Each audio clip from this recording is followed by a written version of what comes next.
উমরে ফারুক সালাত শুরু করলেন, ফজরের সালাত, আল্লাহু আকবার।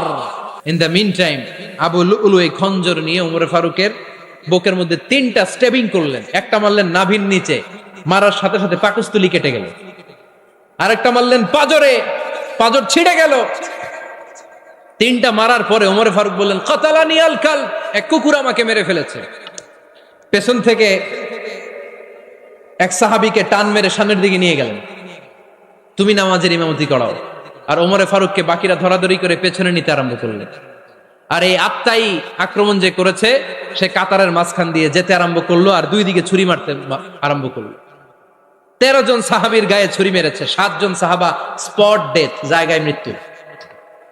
এই ভয়ঙ্কর অবস্থা দেখে এক সাহাবী বুরনুস, এক ধরনের জুব্বা আছে মাথাওয়ালা, অনেকে জ্যাকেট পরছেন না এরকম মাথাওয়ালা, লম্বা জুব্বা আছে আরবরা শীতে পরে মাথাওয়ালা, এই মাথাওয়ালা জুব্বা বের করে এক সাহাবী জালের মতো তার দিকে উড়ায় মারল।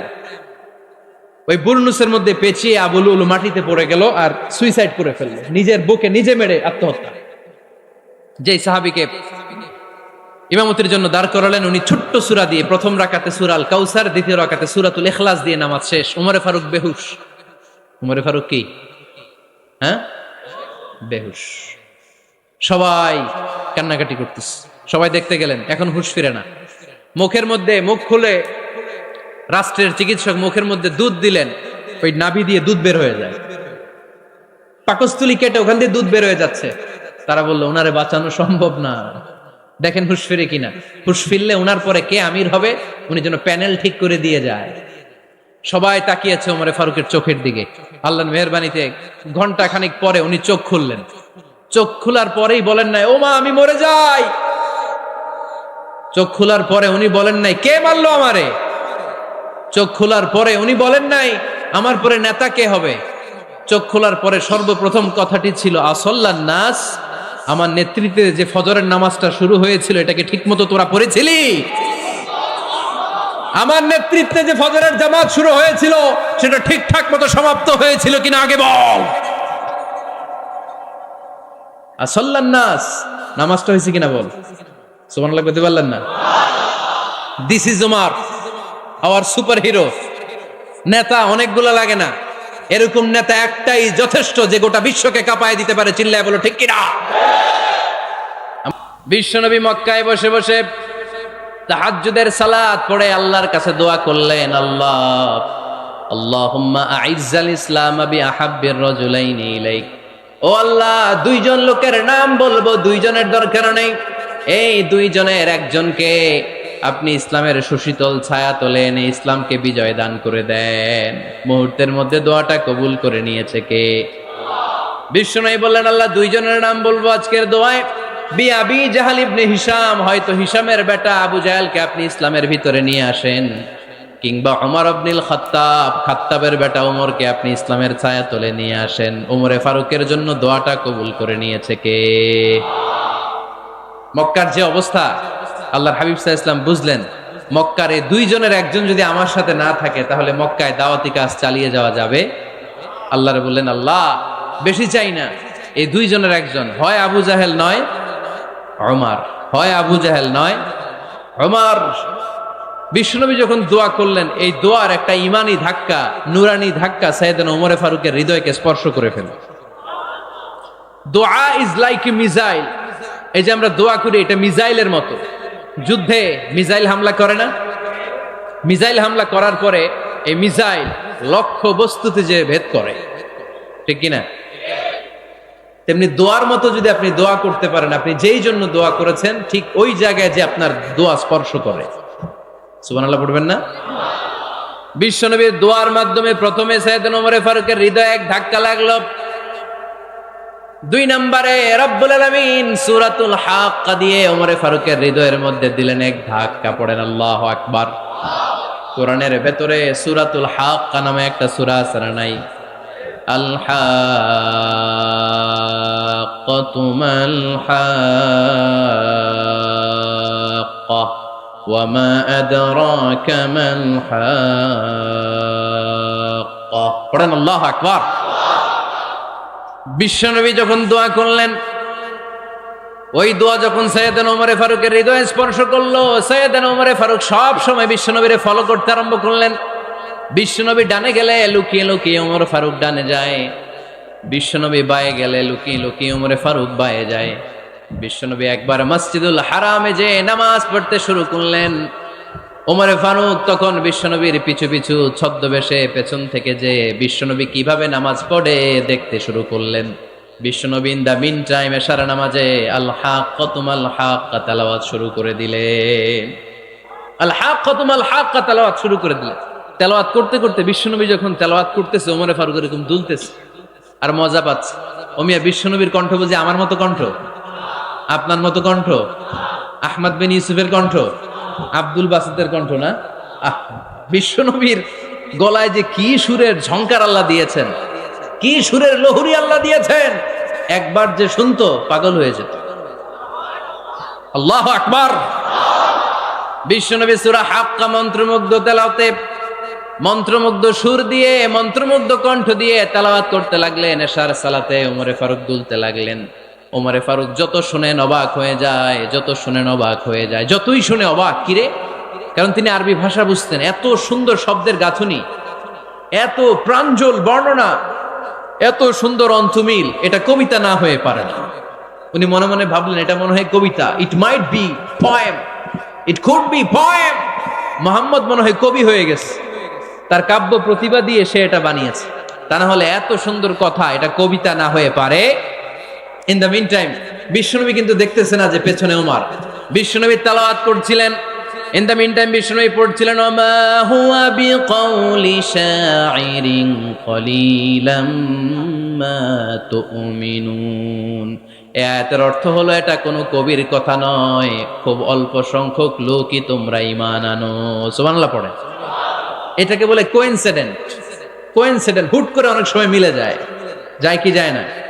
আপনি একজনের কথা ভাবতেছেন ভাবতেছেন, বাজারে গেলেন, বাজারে যেই দেখেন ওই লোকটা দাঁড়ায় আছে, এরকম হয় কি হয় না? কোইন্সিডেন্ট। ওমরে ফারুক মনে মনে যেটা ভাবতেছে ওই কথা দিয়ে বিশ্বনবী তেলাওয়াত করতেছে। আল্লাহু আকবার। বিশ্বনবী যে আয়াত তেলাওয়াত করছিলেন, আয়াতের অর্থ হলো এটা কোনো কবির বানানো কবিতা না, খুব অল্প সংখ্যক লোকই তোমরা ঈমান আনো। ওমরে ফারুক আটকে উঠলেন, থমকে দাঁড়ালেন। ঘটনা কি? আমি মনে মনে ভাবলাম, কিরে এত সুন্দর কথা, এটা তো মানুষের কথা হতে পারে না, এটা নিশ্চয়ই কবিতা, কবির কথা। কিন্তু মুহাম্মদ এখন আবার পড়তেছে ওমা হুয়া বিকাউলি শাইর, এটা কোনো শায়েরের, কবির কথা নয়। কলিলাম মা তুমিনুন, অল্পই তোমরা ঈমান আনো। তার মানে আমার মনে যা চলে মুহাম্মদ এটা টের পায়। মুহাম্মদ গণক। নাউজুবিল্লাহ পড়বেন না? মুহাম্মদ অনেক বড় মাপের একজন গণক। মানুষের হৃদয়ে কি চলে, মনে মনে কি ভাবে, মুহাম্মদ না দেখেও বলে দিতে পারে। ইন দা মিন টাইম বিশ্বনবী পরের আয়াতে পড়লেন ওয়ালা বিকাউলি কাহিনিন কলিলাম মা তাযাক্কারুন। এই আয়াতের অর্থ হলো এটা কোনো গণকের বানানো গণনা নয়, খুব অল্প সংখ্যক লোকই তোমরা উপদেশ হিসেবে এটাকে মানো। সুবহানাল্লাহ পড়েন। এবার আর ওমরে ফারুকের সহ্য হয় না, কি আজীব তামাশা। প্রথমে মনে করলাম কবিতা, মোহাম্মদ কয় কবি না, সে কবি না, এটা কবিতা না। তারপর ভাবলাম সে গণক, সে আয়াত পরে পরে বলে দিল এটা গণনা নয়, তাহলে এটা কি? এটা কি কবিতাও না, গণনাও না, তাহলে এটা কি? বিশ্বনবী তখন বললেন তানজিলুম মির রাব্বিল আলামিন। সুবহানাল্লাহ পড়েন। পরের আয়াত ছিল তানজিলুম মির রাব্বিল আলামিন। এটা দুনিয়ার কোনো কবির বানানো কবিতা না, এটা কোনো গণকের গণনা না, এটা কোনো সাহিত্যিকের বানানো সাহিত্য নয়, এটা মহাবিশ্বের পরিচালক রব্বুল আলামিনের কাছ থেকে পাঠানো কিতাব কোরআন। সূরা হাক্কার ধাক্কায় ওমরে ফারুক কাইত। প্রথমে ধাক্কাটা লাগলো যে দোয়া। বিশ্বনবী তাহাজ্জুদে কেঁদে দোয়া করলেন, আল্লাহ হয় আবু জাহেলের দিবা নাইলে ওমরের দিবা। ওই দোয়া ওমরে ফারুকের হৃদয়ে ছোঁয়া লেগেছে। এরপরে হাক্কা, সূরাতুল হাক্কা দিয়ে দিলে এক ধাক্কা। এই ধাক্কা খেয়ে উথাল পাথাল হৃদয়ের মধ্যে, হায় রে এ কি বাণী, এ কেমন কথা, কে মুহাম্মদ? তারপরও শয়তানের ওয়াসওয়াসা আছে না নাই? আল্লাহ বলে যতই ওয়াসওয়াসা ওমরকে দেয়া হোক, আমি ওমরে ফারুককে এই মুসলিম উম্মাতের সেনাপতি বানিয়ে ছাড়বো, আমি সেনাপতি বানাবো। এবার 3 নাম্বার ডোজ। ডাক্তারের কাছে গেলে প্রথমে দেখবেন সিম্পল ডোজ দেয়, নরমাল ওষুধ, এটাতে কাজ না হলে ডোজ বাড়ায়, একেবারে কাজ না হলে অ্যান্টিবায়োটিক মারে, আছে না নাই? আল্লাহ প্রথমে দোয়ার ছোঁয়া লাগালেন, তারপর সূরা হাক্কা দিয়ে ধাক্কা মারলেন, এরপরে রব্বুল আলামিন বলেন এবার 3 নাম্বার ডোজ সূরা তহা দিয়ে আমি তোমার হৃদয়টারে উজালা বানায় দেব রে ওমর। শয়তান ওদিক দিয়ে ওয়াসওয়াসা, খেলা দুই দিক থেকে চলতেছে। আল্লাহ তাআলা হেদায়েতের রাস্তায় টানছে, শয়তান জাহান্নামের দিকে টানছে। ঘোষণা দেয়া হলো মক্কায়, মুহাম্মদের মাথা কেটে এনে দিলে এত এত স্বর্ণ মুদ্রা দেয়া হবে। ওমরে ফারুক রাজি হয়ে গেলেন, নাঙ্গা তলোয়ার নিয়ে বিশ্বনবীর মাথা কাটার জন্য ছুটলেন। নাউজুবিল্লাহ পড়বেন না? বনু জাহারা গোত্রের এক লোক বলে, আইনা ইয়া ওমর, কই যাও? মুহাম্মদের মাথা কাটতে যাই। আরে মুহাম্মদের মাথা কাটতে যাও?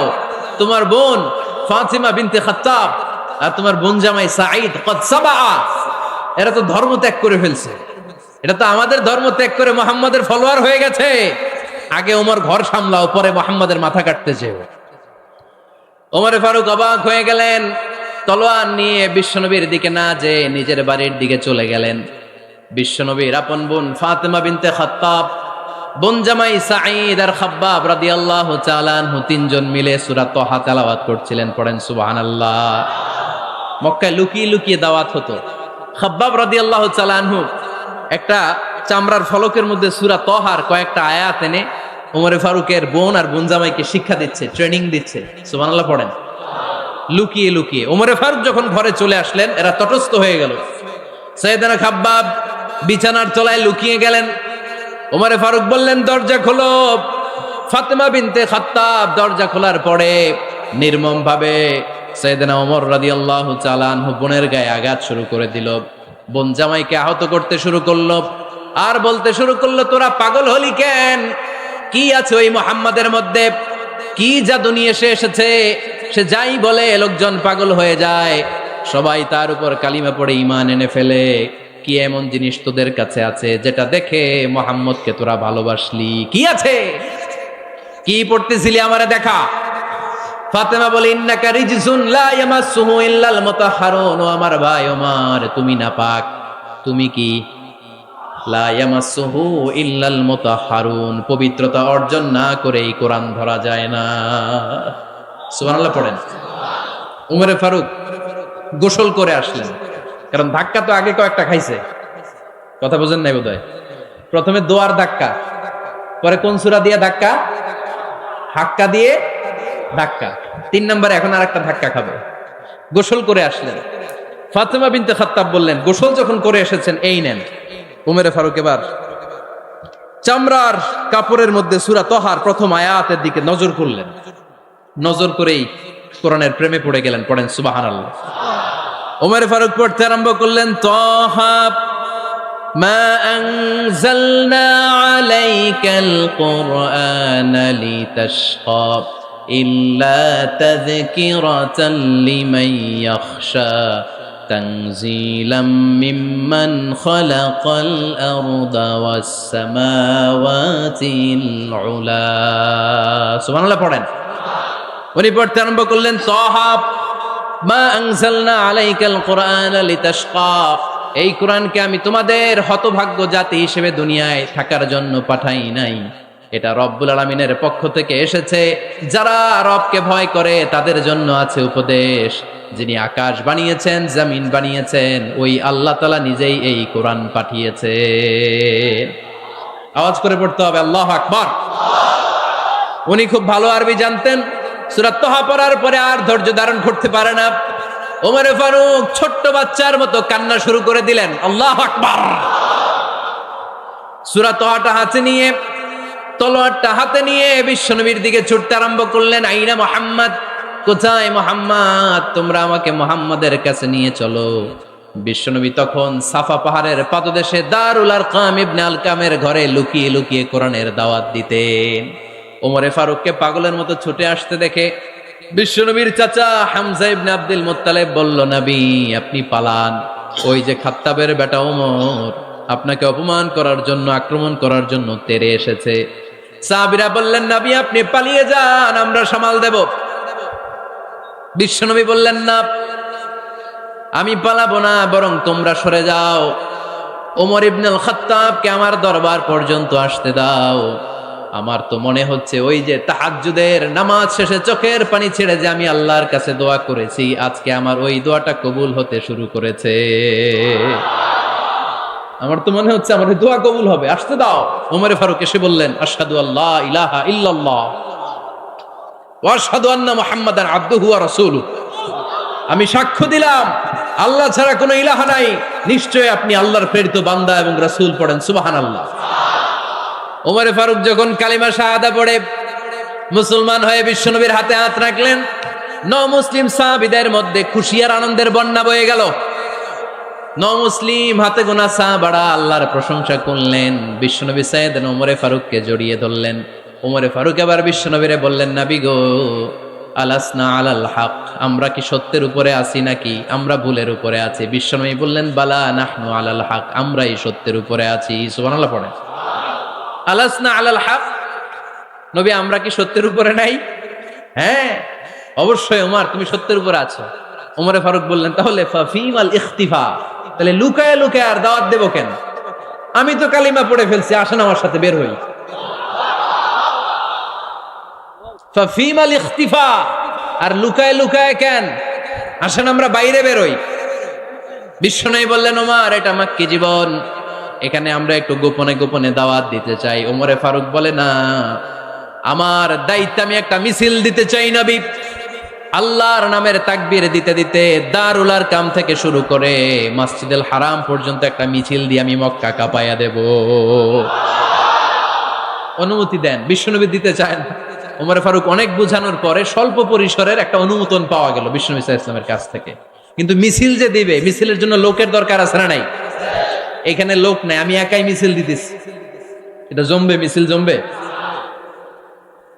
খুঁজে উনি 11 জন মুসলিম সাহাবা পেলেন। কয়জন? ওমরে ফারুক বললেন, 11 জনই সই।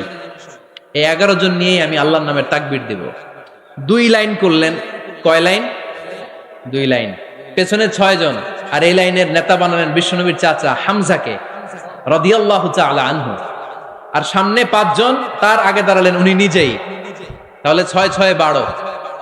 বললেন, এই 2 লাইনই আমরা তাকবীর দিতে দিতে, বেশি না, এই দারুল আরকামের ঘর থেকে, আপনারা জানেন যে সাফা মারোয়া এখন যে সাই হয়, এই সাফার পাদদেশে ছিল দারুল আরকামের ঘর।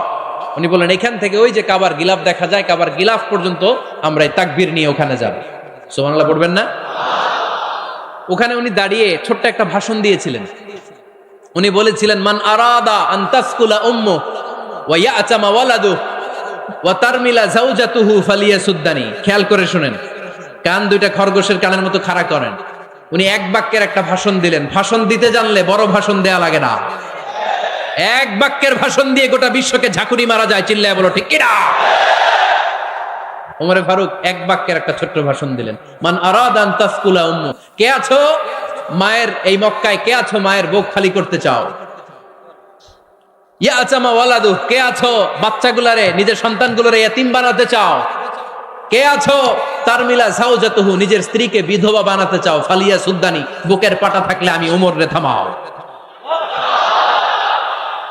ফালিয়া সুদ্দানি, দেখি মক্কায় কার এত বড় বুকের পাটা? কে আছো মায়ের বুক খালি করতে চাও, সন্তান রে এতিম বানাতে চাও, স্ত্রীকে বিধবা বানাতে চাও? ফালিয়া সুদ্দানি, পারলে আমারে ঠেকাও। এই বলে উনি আল্লাহু আকবার, আল্লাহু আকবার, আল্লাহু আকবার বলে স্লোগান শুরু করে দিলেন। এক এক স্লোগানে মক্কার মরুজমিন থারথার করে কাঁপতে আরম্ভ করলো। এই মিছিল মক্কার কেউ দেয় নাই। মিছিলের আওয়াজ শুনে আবু জাহেল বাইরিস, উতবা বাইরিস, শাইবা, ওয়ালিদ ইবনে মুগিরা সব বের হয়েছে। কিরে, আমার এলাকায় এত বড় স্লোগান, কার এত সাহস? বের হয়ে দেখে মিছিলের সামনে ওমর। ওমর রে দেখে দিছে এক দৌড়। কারণ ওমরে ফারুককে থামানোর মতো বাপের বেটা মক্কায় দ্বিতীয়টা কেউ ছিল না। আওয়াজ করে বলেন ঠিক কিনা? ওমরে ফারুক আল্লাহু আকবার, আল্লাহু আকবার বলে স্লোগান দিতে দিতে মসজিদুল হারামের ভেতরে ঢুকে গেল। কাবার গিলাফ ধরার পরে সেদিন মিছিল থেমেছে। ওই আল্লাহর নামের স্লোগান সেদিন কেউ থামাতে পারে নাই, কিয়ামত পর্যন্ত কেউ থামাতে পারবে না। চিল্লায় বলো ঠিক কিনা? ওই রকম একটা ওমরের দরকার, আমাদের বেশি চাই না। জোরে বলেন ঠিক কিনা? দাও খোদা দাও আমায় আবার ওমর দারাজ দিল, দাও খোদা দাও আমায় আবার ওমর দারাজ দিল, দাও আলীর মতো বীর সেনানি, আলীর মতো বীর সেনানি জাগাতে নিখিল, দাও খোদা দাও আমায় আবার ওমর দারাজ দিল। সুবহানাল্লাহ পড়েন। একটা ওমর লাগবে, চিল্লায় বলেন কয়টা? ওই ওমরের অপেক্ষায় বাংলাদেশ সহ গোটা মুসলিম উম্মাহ, ঠিক কি না? একটা ওমরই যথেষ্ট। আমাদের সেন্ট্রাল লিডারশিপ নাই তো, আমাদেরকে এদিকে লাথি মারলে আমরা ওইদিকে যাই, ওদিক থেকে গুতা মারলে আমরা এদিকে যাই। আমাদের রিপ্রেজেন্টেটিভ, আমাদের প্রতিনিধিত্ব করার মতো কোনো কেন্দ্রীয় লিডারশিপ নেতৃবৃন্দ গোটা বিশ্বে নাই, ঠিক কি না? আমরা সেই ওমরে ফারুকের অপেক্ষায়, আমরা সেই ইমাম আল মাহাদির অপেক্ষায়। এই ওমরে ফারুক আমাদের মডেল, ঠিক কি না? থার্ড ইন পজিশন এই পুরা উম্মতের মধ্যে ওনার পজিশন নাম্বার 3। 1 নাম্বার পজিশন বিশ্বনবীর, কার? 2 নাম্বার পজিশন কার? আবু বকর। 3 নাম্বার পজিশন কার? ওমরে ফারুকের। বিশ্বনবী বলতেন লা নবিয়্যা বা'দি, লা নবিয়্যা বা'দি, আমার পরে কোনো নবী নাই। ওয়ালা রাসূলা, আমার পরে কোনো রাসূলও নাই। আমার নবীর পরে আর কোনো নবী আছে? আমার নবীর পরে আর কোনো রাসূল আছে? এই যে কাদিয়ানি যে একটা সম্প্রদায় আছে, এরা কি মুসলিম নাকি অমুসলিম? মুসলিম সম্প্রদায়ের সাথে এদের কোনো সম্পর্ক নাই, চিল্লায় বলেন ঠিক কি না? এরা যদি মুসলমান হতে চায়, আমার নবী দ্য লাস্ট মেসেঞ্জার বিশ্বনবীকে খাতামুন নবী হিসেবে সংবাদ সম্মেলন করে গোটা বিশ্বকে জানায় দিতে হবে, তারপরে তাদেরকে আমরা মুসলিম হিসেবে স্বীকৃতি দিব, চিল্লায় বলেন ঠিক কি না? তা না হলে তারা কোন ধর্মের এটাকে জানায় দিতে হবে। No inferiority complex, no identity crisis. Identity ক্রাইসিসে থাকা যাবে না। আপনারা কোন ধর্মের এটা জানায় দেন। আপনারা বিশ্ব নবীরও শেষ নবী মানবেন না, আবার মুসলিম বলেও নিজেদেরকে ট্যাগ লাগাতে চাইবেন। সাধারণ মুসলমানরা এটা এই ধোঁকাবাজি মানে না, চিল্লায় বলেন ঠিক কি না? আমার নবীর পরে কোনো নবী নাই, আমার রাসূলের পরে কোনো রাসূল নাই, ঠিক কি না? আল্লাহর হাবিব বলতেন লাউ কানা বা'দি নাবিয়্যুন লাকানা উমর, তবে আমার পরে যদি নবী হওয়ার যোগ্যতা কারো থাকে, আমার ওমরের ওই যোগ্যতা আছে। সুবহানাল্লাহ পড়েন। প্রভু তুমি বলেছ রাসূল দেবে না, বলনি দেবে না ওমর, বলনি দেবে না হামজা তারি, খালিদ বিজয় সম, তুমি বলেছ রাসূল দেবে না। সুবহানাল্লাহ পড়েন। এজন্য আমরা একটা ওমর চাই। কয়টা? বেশি লাগবে? নেতার মতো নেতা কয়টা লাগে? জোরে বলেন কয়টা? Enough, that's enough. ওমরে ফারুক আওয়ার সুপার হিরো। ওনার সাথে বিশ্বনবী সাল্লাল্লাহু আলাইহি ইসলামের মুসাহারার সম্পর্ক ছিল। ওমরে ফারুক যে বিশ্বনবীর শ্বশুর, এটা অনেকে জানেই না। ওমরে ফারুক রাদিয়াল্লাহু তাআলা আনহু বিশ্বনবীর শ্বশুর ছিলেন। এটা আজকে নতুন শুনছেন, কে কে হাত তোলেন? দেখছেন হুজুর? সঠিক বলছি না আমি? অনেকে আমরা জানি না। মাশাআল্লাহ, জানতে লজ্জা নাই, শিখতে লজ্জা নাই। লজ্জা হচ্ছে অজ্ঞতায় আর মূর্খতায়, ঠিক কি না? আমরা শিখতে রাজি আছি। যে কথা বলে আমরা তার ছাত্র। আমার আগে হুজুর কথা বলতেছিলেন, আমরা ছিলাম ছাত্র। এখন আমি কথা বলতেছি, এখন আমরা সবাই হয়ে গেছি ছাত্র, ঠিক কি না? যিনি বলেন তিনি শিক্ষক, বাকিরা আমরা ছাত্র, ঠিক কি না? 4 খলিফার 2 খলিফা, ইসলামের 4 খলিফার 2 খলিফা বিশ্বনবীর মেয়ের জামাই, আর বাকি 2 খলিফা বিশ্বনবীর শ্বশুর। সুবহানাল্লাহ পড়েন। সাইয়েদনা আলী রাদিয়াল্লাহু তাআলা আনহু, সাইয়েদনা উসমান যুন নূরাইন বিশ্বনবীর মেয়ের জামাই। উসমান রাদিয়াল্লাহু তাআলা আনহুর কাছে বিশ্বনবী 2 মেয়েকে বিয়ে দিয়েছিলেন। একজন মারা যাওয়ার পরে আরেকজন। বিশ্বনবী বলেছেন এরপরে আরেকটা থাকলে ওইটারও বিয়ে দিতাম। সুবহানাল্লাহ পড়বেন না? 2 জন ছিল মেয়ের জামাই আর 2 জন ছিল শ্বশুর। সাইয়েদনা আবু বকর শ্বশুর, বিশ্বনবীর স্ত্রী আম্মাজান আয়েশা রাদিয়াল্লাহু তাআলা আনহার বাবা। বিশ্বনবীর স্ত্রী আম্মাজান হাফসা রাদিয়াল্লাহু তাআলা আনহার বাবা ছিল সাইয়েদনা ওমর ফারুক। চিল্লায় পড়েন আল্লাহু আকবার। জান্নাতুন পজিশন না, সাইয়্যিদু কুহুলিল জান্নাহ। জান্নাতে যত নারীরা যাবে, নারীদের সর্দারিনী হবে সাইয়্যিদাতুনা ফাতেমা রাদিয়াল্লাহু তাআলা আনহা। এই ফরিদপুরের যত ইয়াং স্টাররা, তোমরা যারা জান্নাতে যাবে, তোমাদের লিডার হবে সাইয়েদনা হাসান আর হুসাইন রাদিয়াল্লাহু তাআলা আনহুমা। আর বয়স্ক মুরব্বীরা যারা জান্নাতে ঢুকবেন, আপনাদের লিডার হবে সাইয়েদনা আবু বকর আর সাইয়েদনা ওমর ফারুক রাদিয়াল্লাহু তাআলা আনহু। সুবহানাল্লাহ পড়তে পারলেন না? ওমর ফারুক এটা সাধারণ কোনো ক্যারেক্টারিস্টিক্স নয়, ওনাকে আল্লাহ তাআলা নলেজও দিয়েছেন, আবার দিনদারিও দিয়েছেন। আমার দিনী ভাইয়েরা খেয়াল রাখবেন, কোনো আলেমের মধ্যে বা কোনো নেতার মধ্যে যদি এই দুইটার সমন্বয় আপনি পান, যে তার জ্ঞানও আছে আবার দিনদারিও আছে, he belongs the knowledge and he belongs the তাকওয়া, সে গোটা বিশ্বকে জয় করে ফেলবে। ঠিক কিনা? যার মধ্যে জ্ঞান আছে, যার মধ্যে তাকওয়া আছে, তারে কেউ থামায় রাখতে পারে? ওমরে ফারুককে এই দুই নেয়ামত দিয়ে ধন্য করেছে কে? সহিহ বুখারীর বর্ণনা, বিশ্বনবী সাহাবীদের সামনে একটা স্বপ্নের কথা বলছেন। বিশ্বনবী বললেন, আমি স্বপ্নে দেখলাম আমার আঙ্গুলের ফাঁকা থেকে দুধ বের হচ্ছে, আমি তৃপ্তি সহকারে দুধ খেলাম। খাওয়ার পরে দেখলাম আঙ্গুলের মধ্যে একটু দুধ লেগে আছে। আমার আঙ্গুলে অতিরিক্ত লেগে থাকা দুধটা আমি ওমরে ফারুকের মুখের মধ্যে লাগিয়ে দিলাম। সাহাবারা বললেন, ইয়া রাসূলুল্লাহ, ইয়া হাবিবাল্লাহ, মাযা আওয়ালতা বিহি, এই স্বপ্নের আপনি কি ব্যাখ্যা করলেন, আমরা তো বুঝলাম না।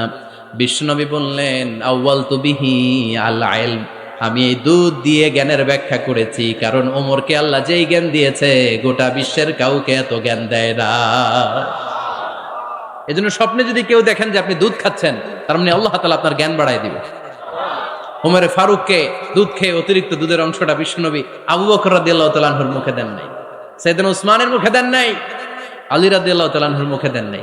স্বপ্নে ওই অতিরিক্ত লেগে থাকা দুধটা বিশ্বনবী ওমরে ফারুকের ঠোঁটের মধ্যে লাগিয়ে দিয়েছেন।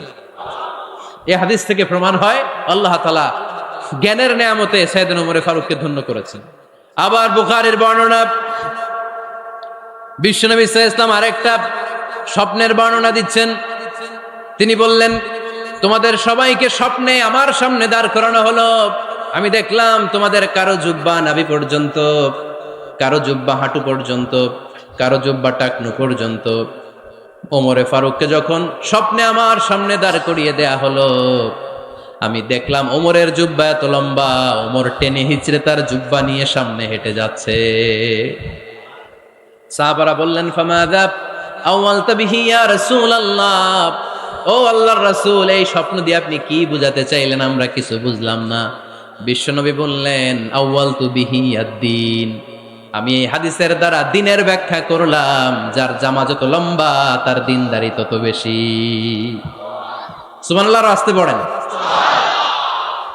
স্বপ্নে দেখলেন কোন সাহাবীর জুব্বা নাভি, কোন সাহাবীর হাঁটু, কারোটা টাকনু, কিন্তু ওমরে ফারুকের জুব্বা এত লম্বা, ইয়াজুরু সাওবাহু, তিনি তার জুব্বা টেনে হিচড়ে যাচ্ছেন। বিশ্বনবী বললেন, এটা দ্বারা আমি দ্বীন, আমি তাকওয়া, দ্বীনদারি, তাকওয়া, এটার ব্যাখ্যা করেছি।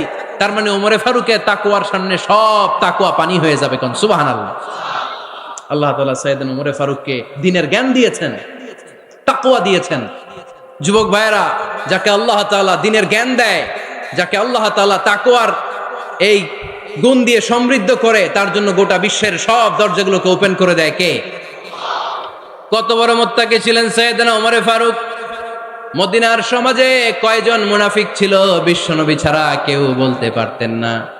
বিশ্বনবী কোন সাহাবীকে মুনাফিকদের লিস্ট দিয়ে যান নাই, একজন সাহাবী ছাড়া। দেখি কেউ বলতে পারেন কিনা ওই সাহাবীর নাম? কি নাম? হুযায়ফা ইবনুল ইয়ামান রাদিয়াল্লাহু তাআলা আনহু। উনাকে বলা হতো সাহিবু সিররি রাসূলিল্লাহ, আল্লাহ রাসূল সাল্লাল্লাহু আলাইহি ওয়াসাল্লামের গোপন তথ্যের ধারক বাহক। সুবহানাল্লাহ পড়বেন না?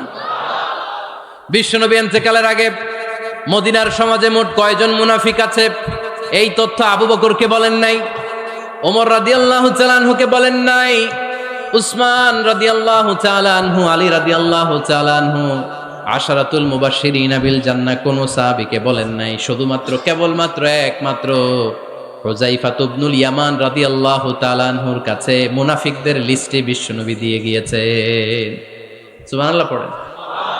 মদিনায় কারা কারা মুনাফিক কেউ জানতো না হুযায়ফা ছাড়া। কে ছাড়া? নামটা আজকে মুখস্থ করেন, যাতে অন্য কোনো ওয়াজে কেউ জিজ্ঞেস করলে বলতে পারেন। মুনাফিকদের লিস্ট যে সাহাবীর কাছে বিশ্বনবী দিয়ে গিয়েছিলেন, সাহাবীর নাম কি? নাম? নামটা কেমন লাগে? ভাল লাগে? অনেকে আমারে জিজ্ঞেস করে, হুজুর আমার ছেলে হবে আগামী মাসে, একটা নাম দেন। নাম দিয়ে দিলাম হুযায়ফা। যাদের হবে ছেলে, এলাকায় যাদের নেক্সট কয়েক মাসে ছেলে হবে, খালি হুযায়ফা চলবে। কি চলবে? ভাল লাগে নামটা? ভাল লাগে, রাইখেন, অনেক সুন্দর নাম। উনি জানতেন মুনাফিক কারা। দেখেন ওমরে ফারুকের তাকওয়ার লেভেলটা কত হাই। ওমরে ফারুক একদিন হুযায়ফা রাদিয়াল্লাহু তাআলা আনহুর কাছে গেলেন, যে বললেন, হুযায়ফা, বিশ্বনবী ইন্তেকালের আগে মুনাফিকদের নামের লিস্টটা কারো কাছে দেয় নাই, আমার জানা নাই, সাইয়েদনা আবু বকরের জানা নাই, কোন সাহাবীর জানা নাই, তুমি ছাড়া। আমি তোমার কাছে জানতে চাই, আমি ওমরের নামটা ওই মুনাফিকদের খাতায় আছে কিনা আমার একটু বলো।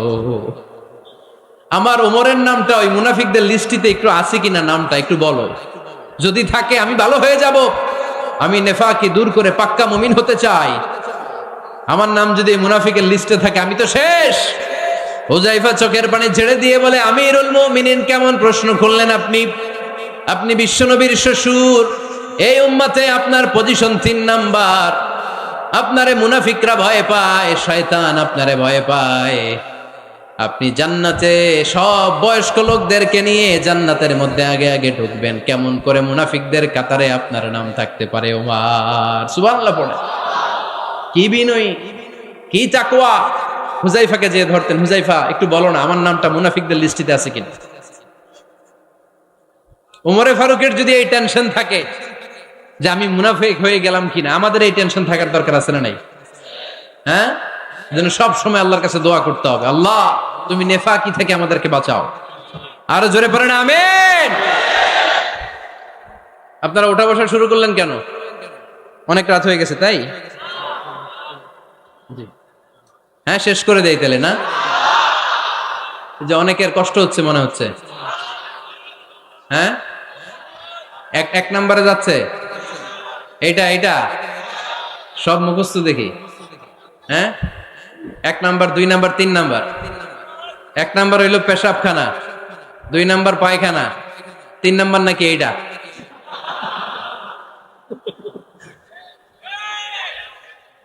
আছে না নাই?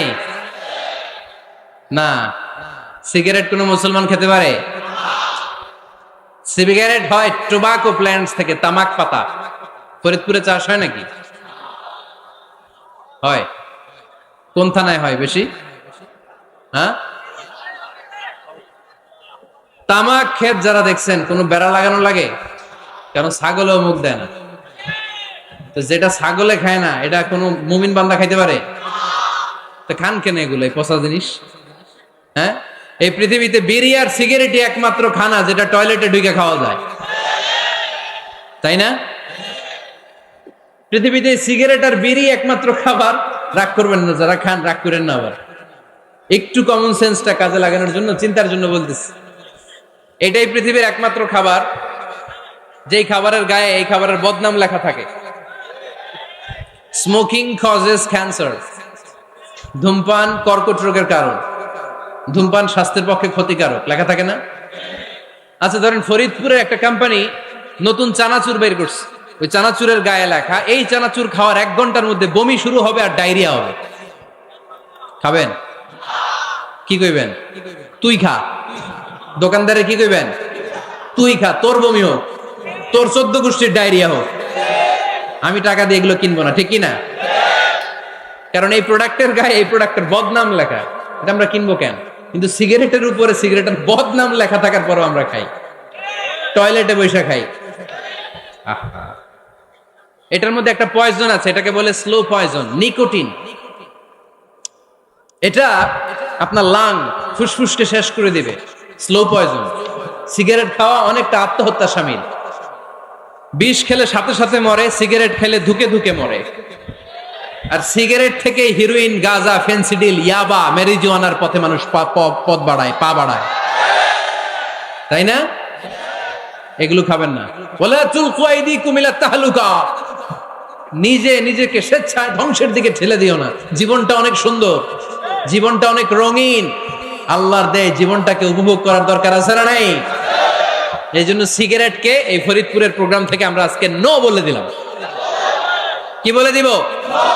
আওয়াজ করে সবাইকে আমরা সবাই একসাথে বলবো, সিগারেটকে কি বললাম? মনে থাকবে না? মাহফিলের প্যান্ডেল থেকে বাইর হয়ে আবার ইয়েস, হ্যাঁ, না ইয়েস করা যাবে না। সিগারেটকে কি বললাম? নো। ওমরে ফারুক রাদিয়াল্লাহু তাআলা আনহু আমাদের সুপার হিরো, আমাদের সবাই বলেন আমাদের। উনি কত বড় সুপার হিরো শুনেন। উনি জুমার খুতবা দিচ্ছেন। কি দিচ্ছেন? মসজিদে নববীতে খুতবার মাঝখানে হঠাৎ বললেন, ইয়া সারিয়াতাল জাবাল, ইয়া সারিয়াত ইবনে জানিমিল জাবাল। এই কথা বলেই আবার খুতবা দিতে শুরু করলেন। উনার এই ইয়া সারিয়াত ইবনে জানিমিল জাবালের সাথে আগের কথারও কোনো মিল নাই, পরের কথারও কোনো মিল নাই। জুমার নামাজের পর মুসল্লি সাহাবারা ধরলেন, বললেন, ইয়া আমিরাল মুমিনিন। খুতবার মাঝখানে হঠাৎ করে ইয়া সারিয়াত ইবনে জানিমিল জাবাল বলে আপনি চিৎকার করলেন কেন? আপনার এই বাক্যের সাথে আপনার খুতবার আগের বাক্যের কোনো মিল নাই, আপনার খুতবার পরের বাক্যেরও কোনো মিল নাই। এই কথা আপনি কারে বললেন? কারে উদ্দেশ্য করে বললেন? এই কথার তাৎপর্য কি আমাদেরকে বুঝিয়ে বলেন। ওমরে ফারুক বললেন, আমি যখন খুতবা দিচ্ছি আমি দেখতে পেলাম ওই যে কয়েক মাস আগে আমি আমার মুসলিম সেনাবাহিনী পারস্যে আক্রমণের জন্য পাঠিয়েছি, বর্তমান ইরানের ওই বিশাল এলাকাতে পারস্যে আমি আমার ব্যাটালিয়ন পাঠিয়েছি। আমি হঠাৎ করে দেখতে পেলাম আমার মুসলিম বাহিনীর সেনাপতি যুদ্ধের এক পর্যায়ে তার ডানে আছে উপত্যকা, বায়ে আছে পাহাড়, সে পাহাড়ি রাস্তা ছেড়ে দিয়ে উপত্যকার দিকে যেতে শুরু করেছে। আমি দেখতে পেলাম আমার মুসলিম বাহিনী যদি উপত্যকার দিকে ছুটে বেড়ায়, কাফির মুশরিকরা আমার মুসলিম বাহিনীকে কচুকাটা করে ফেলবে। তাই আমি এখান থেকে তাদেরকে কমান্ড দিয়ে বলেছি, ইয়া সারিয়াতাল জাবাল, উপত্যকার দিকে নয় পাহাড়ের দিকে যাও, তাহলেই তোমাদের বিজয় নিশ্চিত হয়ে যাবে। উপত্যকার দিকে যেও না, ইলাল জাবাল, ইলা সারিয়াতিল জাবাল, পাহাড়ের দিকে ছোট। সাহাবারা অবাক, ঘটনা কি? উনি বসে আছেন মদিনায় মসজিদে নববীর মিম্বারে দাঁড়িয়ে, উনি যদি ইয়া সারিয়াতাল জাবাল বলে, এটা কি ইরানে যাবে নাকি? ও মিয়া, তখনকার সময়ে বর্তমানের মতো মোবাইল ছিল নাকি? ইন্টারনেট ছিল নাকি? কিছু ছিল? খালি মুখে আমি যদি বলি ইয়া সারিয়াতাল জাবাল, এটা ইরানে যাবে? ইন্ডিয়ায় যাবে? ঢাকাই তো যাবে না, ফরিদপুর শহরেই তো বসবে না, ঠিক কিনা? কিন্তু এটা আমিরুল মুমিনিন বিশ্বাসী সাহাবারা বিশ্বাস করে নিল। কিছু মুনাফিক ছিল, এরা কয় না ঝামেলাস, এটা তো সম্ভব না। এক কাজ করি, এই সেনাপতি যখন বিজয়ী বেশে মদিনায় ফিরে আসবে আর আমরা ধরব। এরা দিন গুনতে লাগলো, এই সেনাপতি মুসলিম বাহিনী নিয়ে পারস্য জয় করে কবে ফিরে আসবে। এই মুনাফিকের দলগুলো কখনো সেনাবাহিনীকে অভ্যর্থনা জানাতে যেত না, কিন্তু এইবার সবার আগে মদিনার উপকণ্ঠে যে সেনাপতিদেরকে অভ্যর্থনা জানানোর জন্য ফুল নিয়ে রেডি। ফুল নিয়ে দাঁড়ায় সেনাপতি ঢুকার সাথে সাথে ধরছে, এই সেনাপতি কোত্থেকে আসছে? কয় পারস্য জয় করে আসছে। কয় এমন এমন দিন, জুমার দিন দুপুর বেলা যুদ্ধের মাঝখানে আমিরুল মুমিনিনের কণ্ঠের কোন কথাবার্তা শুনছো নাকি? সেনাপতি অবাক, কয় তোমরা জানলা কেমনে? শুনছি তো। সুবহানাল্লাহ পড়বেন না? আমরা যুদ্ধে একটা ভয়ঙ্কর অবস্থার মধ্যে ছিলাম, পেছন থেকে শত্রু আমাদেরকে আক্রমণ করতে শুরু করে দিল। ডানে যাব না বায়ে যাব, সামনে যাব নাকি পেছনে যাব, রাস্তা খুঁজে পাচ্ছি না। ডান দিকে ছিল আমাদের উপত্যকার রাস্তা, বাঁ দিকে ছিল পাহাড়ি পথ। আমরা সোজা পথ হবে মনে করে উপত্যকার দিকে ছুটতে আরম্ভ করলাম। হঠাৎ করে আমিরুল মুমিনিনের কণ্ঠ বজ্র কণ্ঠে আমার কানের মধ্যে ভেসে আসলো। আমার মনে হলো আমিরুল মুমিনিন কেমন যেন আমাকে কমান্ড দিচ্ছেন আর বলছেন, ইয়া সারিয়াতাল জাবাল, ডান দিকে উপত্যকার পথে নয়, তাড়াতাড়ি পাহাড়ের দিকে সৈন্যবাহিনী নিয়ে উঠে যাও। পাহাড়ের দিকে, ডানে না, this is wrong track and this is the right track. ওই দিন যদি ওমরে ফারুকের ওই গাইডলাইন, আমিরুল মুমিনিনের কমান্ড যদি আমি না শুনতাম, আজকে বিজয়ের বেশে ফিরতেও পারতাম না, আমাদের চেহারাও তোমরা দেখতে পেতে না। ওমরে ফারুকের ওই কমান্ড, ওই গাইডলাইন অদৃশ্য থেকে শোনার কারণে এই পারস্যের মধ্যে আমাদেরকে সেই যুদ্ধে বিজয় দান করেছে কে? দিস ইজ ওমরে ফারুক, দিস ইজ ওমরে ফারুক। বিশ্বনবী বলতেন, ওমর, মা লাকিয়াকা শাইতানু সালিকান ফাজ্জান ইল্লা সালাকা ফাজ্জান গায়রা ফাজ্জিক। ওমর, শয়তান ইবলিস যদি তোমার কোনো রাস্তা দিয়ে হাঁটতে দেখে, শয়তান ওই রাস্তা রেখে দিয়ে অন্য রাস্তা দিয়ে হাঁটে। সুবহানাল্লাহ বাড়িতে যায় বললেন। কে বলতেছে? বিশ্বনবী। কার ব্যাপারে? ওমরে ফারুকের ব্যাপারে। শয়তান যদি দেখে যে ওমরে ফারুক এই রাস্তা দিয়ে হাঁটতেছে, শয়তান ওই রাস্তা রেখে দিয়ে অন্য রাস্তা দিয়ে হাঁটে। সুবহানাল্লাহ পড়েন। রাত্রিবেলা আমরা আমাদের বাচ্চা ছেলে মেয়েদেরকে যখন খাওয়াই, বাচ্চারা খেতে চায় না, এরকম হয় আপনাদের ফরিদপুর এলাকায়? হ্যাঁ, এই এলাকায় হয় নাকি? খেতে চায় না বাচ্চারা, এই চকলেট দেখায়া, এই মিনা কার্টুন দেখায়া, এইটা সেইটা এগুলো সেগুলো বলে, গল্প টল্প বলে ভুলায়া খাওয়ানো লাগে, তাই না? তারপরও খায় না। আমারও ছোট মেয়ে আছে, খেতে চায় না, এইটা সেইটা এমনি সেমনি খাওয়ানো লাগে। তো শেষে না পেরে মা বাবা বলতে বাধ্য হয়, ওই যে ভূত আসতেছে, ভূত, তাড়াতাড়ি তাড়াতাড়ি খাও, নাহলে যে ভূত ধরবে তোমারে। ওই যে বাঘ আসতেছে, বাঘ, তাড়াতাড়ি খাইলে নাহলে বাঘে কামড়াবে। বলি না আমরা? আপনারা কি বলেন? ভূত। আর কি বলেন? হ্যাঁ হ্যাঁ, আচ্ছা, এক এক জায়গায় এক একটা আমরা বলি, ভূত আসবে, বাঘ খাবে, ভাল্লুক খাবে, তাড়াতাড়ি খাও।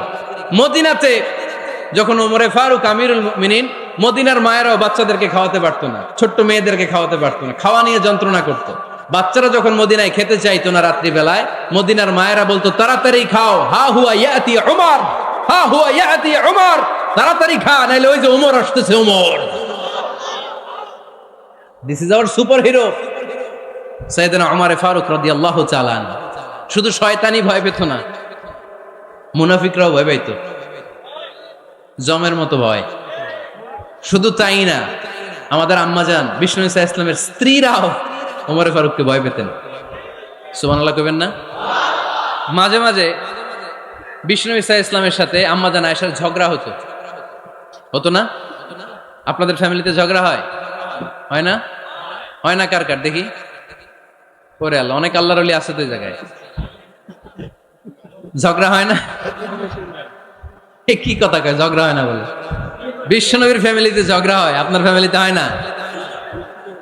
মিষ্টি ঝগড়া। আর ও বিয়াই করে নাই,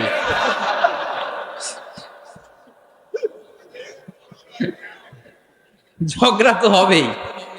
দাম্পত্য জীবনের মজাটাই তো এখানে, কখনো ঝগড়া, কখনো আনন্দ, একটু বৃষ্টি, একটু রোদ, একটু হাসি, একটু কান্না, ভালো লাগা ভালোবাসা শেয়ার করে নেয়া, মিলেমিশে একাকার হয়ে যাওয়া, ঠিক কিনা? তো আল্লাহর হাবিব সাল্লাল্লাহু আলাইহি ইসলামের সাথে আম্মাজান আয়েশার ঝগড়া হতো। তো একদিন ঝগড়া হয়ে দুইজন রেগে আছে। খবরদার, দুইজন রেগে থাকবেন না আবার। একজন রাগলে আরেকজন থেমে যাবেন, কারণ এই ছোট্ট ঝগড়া থেকে এটা অনেক সময় বিচ্ছেদের দিকে গড়ায়। আমার প্রিয় ফরিদপুরবাসী, ভাবি রেগে গেলে আপনি রাইগেন না, ওই দিন আপনি একটু ঠান্ডা থাকেন। আবার আপনি রেগে গেলে, আমার মাইকের আওয়াজ যদি ভাবিরা শুনেন, আপনারা রেগে যায় না, একটু ঠান্ডা থাকবেন। দুইজনে রেগে গেলে তো তৃতীয় বিশ্বযুদ্ধ শুরু হবে, তাই না? একজন রেগে গেলে আরেকজন ঠান্ডা। কারণ এই সামান্য ঝগড়া থেকে, ইগোর কারণে এটা বিচ্ছেদ আর ডিভোর্স পর্যন্ত গড়ায়। আর শয়তান এখানে উস্কানি দেয়, কারণ ইমানদারদের ফ্যামিলি ভাঙতে পারলে শয়তান সবচেয়ে বড় খুশি হয়। আর ইমানদারদের ফ্যামিলি টিকে থাকলে খুশি হয়ে যায় কে? আম্মাজান আয়েশা রাদিয়াল্লাহু তাআলা আনহার সাথে বিষ্ণু ইসা ইসলামের ঝগড়া হতো মাঝে মাঝে। একবার ঝগড়া হলো, বিষ্ণু ইসা ইসলামের রাগ, আম্মাজান আয়েশাও রাগ। বিষ্ণুই বললেন, আয়েশা, ঝগড়া করে আর কতক্ষণ থাকবো, আসো মিটমাট করি। আয়েশা রাদিয়াল্লাহু বললেন, ঠিক আছে, মিটমাট করব। তো বিষ্ণু ইসা ইসলাম বললেন, মিটমাটের জন্য কারে ডাকবো? ওমর রে ডাকি। কয় না, ওমর রে না, ওমর গালিজ, ওমর অনেক রাগে, আমার ডর লাগে। কয় তাহলে তোমার আব্বারে ডাকি। কয় ডাকেন। কি খুশি! মেয়েদের মধ্যে অভ্যাসটা আছে না নাই? তাহলে তোমার আব্বারে ডাকি, ডাকেন। ডেকে নিয়ে আসা হলো। আবু বকর রাদিয়াল্লাহু তাআলা আনহু দাঁড়ালেন, আম্মাজান আয়েশা দাঁড়ালেন, বিশ্বনবীও দাঁড়ালেন। বিশ্বনবী বললেন, আয়েশা, তোমার আব্বা আসছে, এবার ঘটনা খুলে বলার পালা। তুমি বলবা নাকি আমি বলবো? আম্মাজান আয়েশা বললেন, আপনি বলেন। তবে ওয়ালা তাকুল ইল্লা হাক্কান, যেটা ঘটছে ওইটাই বললেন, মিথ্যা কথা কইেন না। আবু বকর রাদিয়াল্লাহু তাআলা আনহু রেগে মেগে আগুন। কি এই কথা তুমি কেমন করে বলো? বিশ্বনবী কি মিথ্যা কথা কখনো বলবে? রেগে মেগে দিলেন মেয়ের গালে এক চড়। বানিয়ে বলতেছি না, মুসনাদ আহমদ ইবনে হাম্বলের হাদিস। বাবার হাতের থাপ্পড় খেয়ে আম্মাজান আয়েশা উল্টে পড়লেন। সাইয়েদনা আবু বকর রাগে গড়গড় করছেন, আবার মারার জন্য তেড়ে গেলেন। এবার বাঁচার জন্য আম্মা জান আয়েশা বিশ্বনবীর পিছনে যে আশ্রয় নিলেন, বিশ্বনবী বাঁচানোর জন্য দুই হাত মেলে দাঁড়িয়ে গেলেন। পড়েন সুবহানাল্লাহ। বিশ্বনবী যখন দুই হাত মেলে দাঁড়িয়ে গেলেন, সাইয়েদনা আবু বকর রাদিয়াল্লাহু আনহু থেমে গেলেন। সাইয়েদনা আবু বকর রাদিয়াল্লাহু তাআলা আনহু ঘর থেকে বের হয়ে বারান্দায় দাঁড়ালেন। পড়েন সুবহানাল্লাহ। এবার বিশ্বনবী আম্মা জান আয়েশার কাছে যেয়ে বলেন, ইয়া আয়েশা কাইফা রাআইতিনি আনকাসতুকি মিনার রাজুল, দেখছো কেমনে বাঁচাইলাম? আমি না থাকলে ভর্তা বানাই ফেলতো আজকে। আমি বাঁচাইছি তোমারে, আমি আমার লগে ঝগড়া করো তুমি। লজ্জায় পড়ে আম্মা জান আয়েশা খিলখিল করে হেসে দিলেন, বিশ্বনবীও হেসে দিলেন। দুইজনের হাসির মধুর আওয়াজ শুনে সাইয়েদনা আবু বকর বাইরে থেকে অবাক, কিরে এতক্ষণ না ঝড় তুফান, এখন দেখি হাসি। সালাম দিয়ে অনুমতি নিয়ে ভিতরে ঢুকলেন। ঢুকে দেখেন আম্মা জান আয়েশাও হাসে, বিশ্বনবীও হাসে। এ হাসি দেখে আবু বকর রাদিয়াল্লাহু আনহু হেসে দিলেন। আরশের উপর থেকে খুশি হয়ে গেলেন কে? এবার সাইয়েদনা আবু বকর রাদিয়াল্লাহু তাআলা আনহু বললেন, ইয়া রাসূলুল্লাহ আশরিকানি ফি সিলমিকুমা কামা আশরাকতুমানি ফি হারবিকুমা। ও নবী, যুদ্ধ লাগলে, দুইজন যুদ্ধ লাগলে মীমাংসার জন্য যেমনি আমারে ডাকেন, এরকম হাসি আর আনন্দের মুহূর্তেও আমারে একটু ডাইকেন।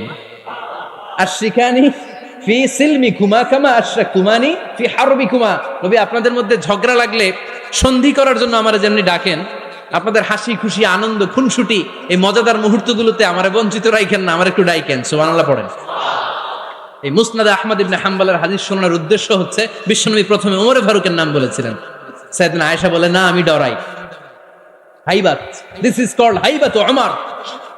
একবার বিশ্বনবীর সব বিবিরা ধরলেন, ও নবী আমাদেরকে এটা দেন ওইটা দেন, ঘরে এটা নাই ওইটা নাই ওইটা নাই। বিশ্বনবীকে, আমার কাছে কিচ্ছু নাই, যদি এমনি আমার বউ হয়ে থাকতে চাও থাকো, তাহলে যা, তা না হলে যা লাগবে কিনে দেব, সাথে সাথে তালাকও দিয়ে দিব।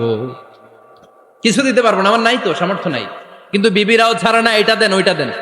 বিশ্বনবী রহমতের নবী, বিবিদেরকে বুঝাতেও পারেন না। বিবিরা আবদার করতেছে, নবী এটা লাগবে ওইটা লাগবে।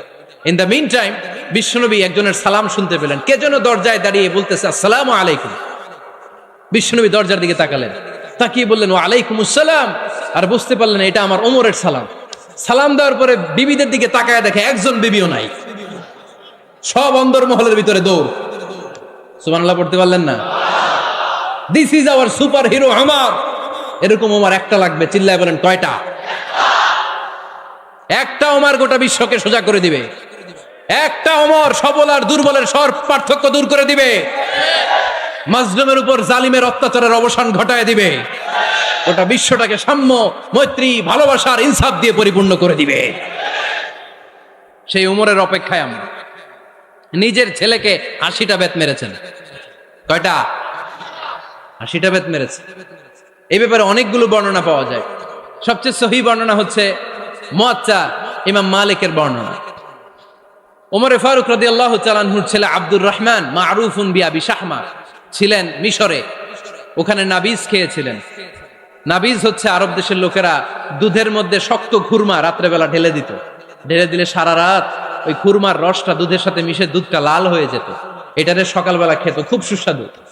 এটাকে বলে নাবিজ। কিন্তু এটা রাতে ভিজাইলে সকালেই খাইতে হয়, রেখে দিলে আবার একটু সমস্যা হয়।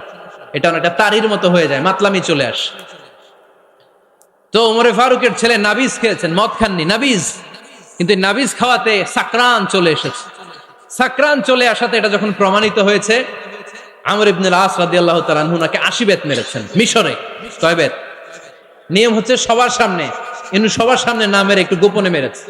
এই তথ্য যখন ওমরে ফারুকের কাছে এসেছে, উনি বললেন, না, মারতে হবে সবার সামনে, আলাদা মারলা কেন? ও মদিনায় ফিরে আসলে আমি আবার 80টা মারব। মদিনায় ফিরে আসার পরে সাইয়েদনা ওমরে ফারুক ওই আগের 80টারে আর ধরেন নাই, নিজ হাতে আবার 80টা বেত মেরেছেন। এই বেত মারার 1 মাস পরে এই আবু শাহমা ইন্তেকাল করেছে।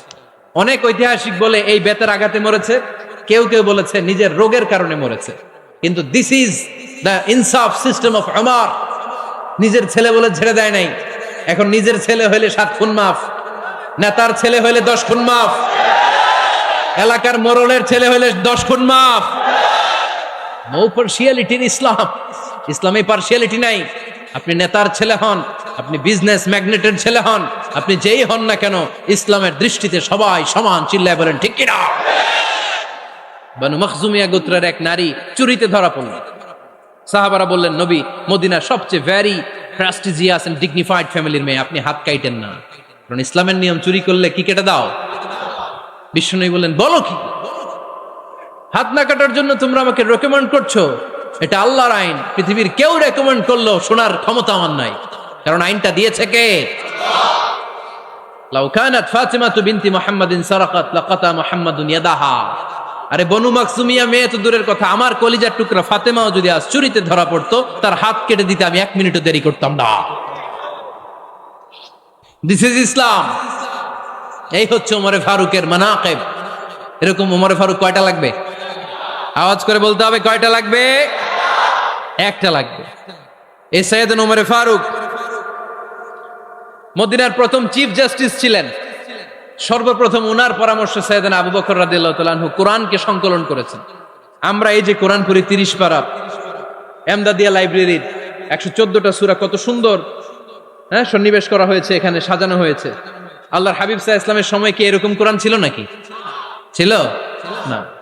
খেজুর পাতার মধ্যে, গাছের বাকলের মধ্যে, ওটের বড় হাড্ডির মধ্যে আর পাথরের মধ্যে খোদাই করা কোরআন ছিল। সাইয়েদনা আবু বকরের সময় রাদিয়াল্লাহু তাআলা আনহুর সময় যুদ্ধ হলো, 70 জন হাফেজ সাহাবী ইন্তেকাল করলেন। সাইয়েদনা আবু বকর রাদিয়াল্লাহু তাআলা আনহুকে ডেকে ওমরে ফারুক বললেন, ও আবু বকর, এইভাবে হাফেজে কোরআন সাহাবীরা যদি দুনিয়া থেকে বিদায় হয়ে যায়, আল্লাহর কোরআনও তো বিদায় হয়ে যাবে। আমার পরামর্শ হলো আপনি সব বয়োজ্যেষ্ঠ সাহাবীদেরকে একসাথে করে কোরআনের সব কাগজগুলোকে একসাথে করে একটা নির্ধারিত কপির মধ্যে কোরআনকে সংকলন করে ফেলেন। সাইয়েদনা আবু বকর বললেন, যেটা আমার নবী করেন এটা আমি কেমনে করি? কিন্তু ওমরে ফারুক নাছোড়বান্দা বলে না, এটা করলে কোনো খারাপ হবে না, ভালোই হবে। মুসলিম উম্মার জন্য এক জায়গায় কোরআন সন্নিবেশিত থাকবে, আপনি করেন। সাইয়েদনা আবু বকর রাজি হয় না, ওমরে ফারুকও ছাড়ে না। ওমরে ফারুক বলতে বলতে বলতে বলতে এমন ভাবে সাইয়েদনা আবু বকর রাদিয়াল্লাহু তাআলা আনহুকে ধরলেন, সব শেষে সাইয়েদনা আবু বকর ওমরে ফারুকের কথায় কোরআন সংকলনে রাজি হয়ে গেলেন। পড়েন সুবহানাল্লাহ। উনি বললেন, ওমর যখন আমাকে বারবার বুঝাতে লাগলো, আল্লাহ তাআলা আমার হৃদয়টা ওমরের কথা শোনার জন্য খুলে দিলেন। আল্লাহ তাআলা কেমন যেন আমাকে ইলহাম করলেন, আবু বকর করো, এই কাজের মধ্য দিয়ে আমি আমার কোরআনকে গোটা বিশ্বে জীবিত রেখে দেব। This is Omar. এই যে আমরা হিজরি সনের যে আমরা গণনা করি, এই হিজরি সনের প্রবর্তক হচ্ছে সাইয়েদনা ওমরে ফারুক। সাইয়েদনা ওমরে ফারুক এই হিজরি সনের গণনা শুরু করেছেন। সাহাবারা বলল, আমিরুল মুমিনিন, খ্রিস্টানদের ঈসাই সন আছে, আমাদের মুসলমানদের কোনো সন নাই। আমাদের একটা সন থাকলে আমাদের জিজিয়া নিতে, আমাদের যাকাতের টাকা উত্তোলন করতে অনেক সুবিধা হবে। ওমর ফারুক বললেন, তাহলে কোন সালকে হিজরি, কোন সালকে মুসলিম সাল হিসেবে আমরা ঘোষণা দিতে পারি? একজন বলল, আমার নবী যেই সালে জন্মগ্রহণ করেছেন ওই সালে। ওমর ফারুক বললেন, না, আমার নবীর জন্ম আমাদের জন্য খুশির দিন, কিন্তু এটা আমাদের জন্য প্রেরণা নয়, প্রেরণা নবীর কাজে, ঠিক কিনা? আরো কিছু সাহাবারা বলল, তাহলে যেই সালে আমার নবী ইন্তেকাল করেছে ওইটারে প্রথম সাল ধরেন। ওমরে ফারুক বললেন, না, যেদিন তিনি ইন্তেকাল করেছেন এটা আমাদের দুঃখের দিন, এটা আমাদের প্রেরণা নয়। আমাদের প্রেরণা হচ্ছে বিশ্বনবীর ত্যাগ, তিতিক্ষা আর কাজের মধ্য দিয়ে। জোরে কোন ঠিক কিনা? ওমরে ফারুক বললেন, যেদিন বিশ্বনবী ইসলাম রক্ষায় নিজের মাতৃভূমি ছেড়ে মক্কা থেকে মদিনায় গিয়েছেন, ওই দিনটাকে হিজরি প্রথম দিন ধরে আমরা হিজরি সাল গণনা করে শুরু করে দেব। ওইটাই হচ্ছে হিজরি সন। সেখান থেকে হিজরি সনের প্রবর্তন করেছেন সাইয়েদনা ওমরে ফারুক রাদিয়াল্লাহু তাআলা আনহু। এই যে স্টেট গভর্নমেন্ট, এই যে প্রিজন, জেলখানা, ক্যান্টনমেন্ট, সচিবালয়, গণভবন, বঙ্গভবন, মুক্তিযোদ্ধাদের ভাতা, রাষ্ট্রীয় ভাতা, এই সব নিয়ম কানুন সাইয়েদনা ওমরে ফারুক তার রাষ্ট্রীয় আমলে তিনি নিজে করেছেন। চিল্লায় পড়েন আল্লাহু আকবার। মুসলমানদের আলাদা কারেন্সি, নিজস্ব মুদ্রা ব্যবস্থা নিজে চালু করেছেন। সৈনিকদের মধ্যে যারা বিবাহিত, প্রতি 6 মাস অন্তর অন্তর 1 মাসের ছুটি কাটাতে তারা ফিরে আসবে, সাইয়েদনা ওমরে ফারুক চালু করেছেন। চিল্লায় আওয়াজ করে পড়েন আল্লাহু আকবার। এই যে আমরা 20 রাকাত সালাতুত তারাবি পড়ি রমাদানে, পড়েন না আপনারা? এটা সাইয়েদনা ওমরে ফারুক চালু করেছে। সুবহানাল্লাহ পড়তে পারলেন না? কোরআনে মোট 22টা আয়াত আছে যেখানে সাহাবারা ইনডিসিশনে ভুগছিলেন। বিশ্বনবীর মত একটা, ওমরে ফারুকের মত আর একটা। এই 22 জায়গায় আল্লাহ তাআলা বিশ্বনবীর মতের পক্ষে আয়াত নাজিল না করে ওমরে ফারুকের মতের পক্ষে করোনার আয়াত নাজিল করেছেন। আওয়াজ করে পড়েন আল্লাহু আকবার। এদিকে উঠলেন কেন আপনারা? যারা উঠছেন আমার দিকে তাকান।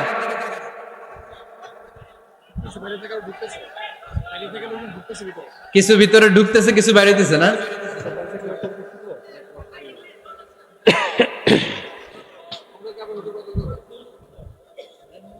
সাইয়েদনা ওমর ফারুক, আমরা সাহাবীদের জীবন চরিত পড়তে চাই না, কত যে অনুপ্রেরণামূলক দৃষ্টান্ত সাইয়েদনা ওমর ফারুক আমাদের জন্য রেখে গিয়েছেন। ওমর ফারুক যখন খলিফা, দিনের বেলায় যদি রাষ্ট্রে কোনো নিয়ম জারি করতেন, দিনের বেলায় জনগণকে কোনো বিষয়ে যদি নিষেধ করতেন, রাত্রে বেলায় খাওয়ার সময় ফ্যামিলি মেম্বারদের সবাইকে বলতেন, এই দিনের বেলা আমি জনগণকে এই কাজ করতে নিষেধ করেছি, তোমরা আমার ফ্যামিলি মেম্বার, খবরদার তোমরা এই কাজ করো না। জনগণ করলে যতটুকু শাস্তি, তোরা করলে পাবি ডবল শাস্তি। সুবহানাল্লাহ কইবেন না? আমাদের নেতারা ওই বাড়ির বিচার করে, ওই বাড়ির মাইয়ার বিচার, ওই বাড়ির পোলার বিচার, নিজের পোলা গাঞ্জা টানে, আছে না নাই? নিজের মেয়ে অপরাধ করে, আছে না নাই? কি নেতা ছিলেন ওমর ফারুক! আগে নিজের ঘর সামলিয়েছেন, আগে নিজেকে সামলিয়েছেন, নিজের ঘর ঠিক করেছেন। বলেছেন জনগণ করলে যত বেদ, তোরা করলে double Veda. This is call leader, ঠিক কিনা?